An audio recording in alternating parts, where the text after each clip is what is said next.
Tinawag ni Senate President Vicente Tito Soto III na isang kahihiyan sa pandaigdigang komunidad ang paghahain ng mga impeachment complaint laban kay Pangulong Ferdinand Marcos Jr. at Vice President Sara Duterte.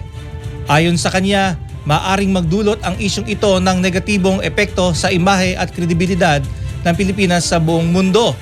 Gayunman, iginiit ni Soto na handa ang Senado na gampanan ang tungkulin nito kapag formal nang naisampa ang mga reklamo.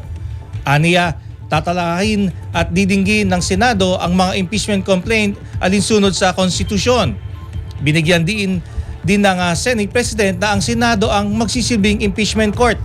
Kaya mahalaga nga manaig ang proseso ng batas at hindi ang politika sa pagresolba sa usapin. Iginiit ni House Committee on Justice Chairperson Jervil Luristro na dapat bumalik sa Pilipinas si dating Ako Bicol Party List Representative Saldico kung seryoso itong tumistigo sa impeachment complaint laban kay Pangulong Marcos Jr. Ayon kay Luristro, karapatan ng lahat na magbigay ng testimonya, ngunit kailangan sumunod sa House Rules, personal na pagharap at panunumpa under oath ang tanging paraan ng pagbibigay ng salaysay at hindi pinahihintulutan ang digital testimonya. Siko na nasa Portugal ay may umiiral na arrest warrant kaugnay ng umano'y anomalya sa flood control project sa Oriental Mindoro. Bagamat pwede pa siyang maging testigo, ngunit kaharapin niya ang posibilidad na pagkakaaresto sa oras na bumalik siya ng bansa.